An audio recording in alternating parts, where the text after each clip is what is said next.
Magandang umaga mga kapalahaw. Ayun na nga, umagang umaga ako'y tumambay din sa may dike, din sa amin sa Barangay Pabrika.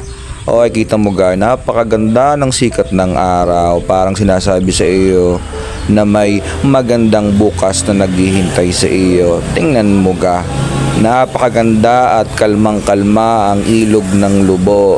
Kaya din ako lagi nagkatambay tuwing umaga para naman mapawisan. Ayan, di ako nagsimula ng maglakad-lakad at nang maarawa ng kaunti ay kita mo ga, giti-giti ang pawis para labas ang 4 at saka Alfonso. Yan, tuloy ang paglalakad ni Tata Mando at maya-maya ay tagaktak ang pawis niyan. Tingnan mo, napakaganda ng sikat ng araw. Kitang-kita mo ga. Ayan. At dahil sa kauulan laang, may kaunti pang pusali din pero tuloy sa pagpatikar at pagtakbo si Tata Mando ay kita mo ga. Ay pati baba ay yugyug sige takbo para mabawasan ng kolesterol at taba-taba sa katawan at para magkasya ang mga damit.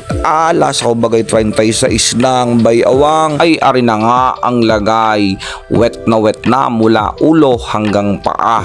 Naki maalat-alat na nga ay pero kahit maalat-alat ay hindi naman ilado si Tata Mando. Kita mo ga, fresh na fresh. Parang laging yung huling musluhan at isdang bato din sa amin sa Lubo, Batangas. Nangingintab-ngintab at mapulang-mapula ang hasang.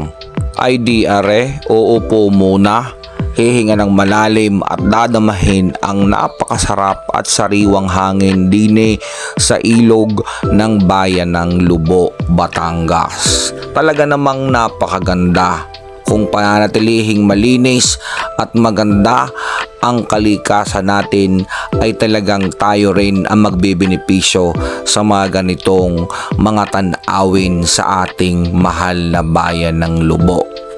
Hanggang sa muli mga kapalahaw, lagi nating tatandaan, yakapin ang bawat sitwasyon at yugto ng ating buhay ng may kababaang loob kasama ang laging pagpapala ng ating Panginoong Jesus Nazareno. God bless everyone.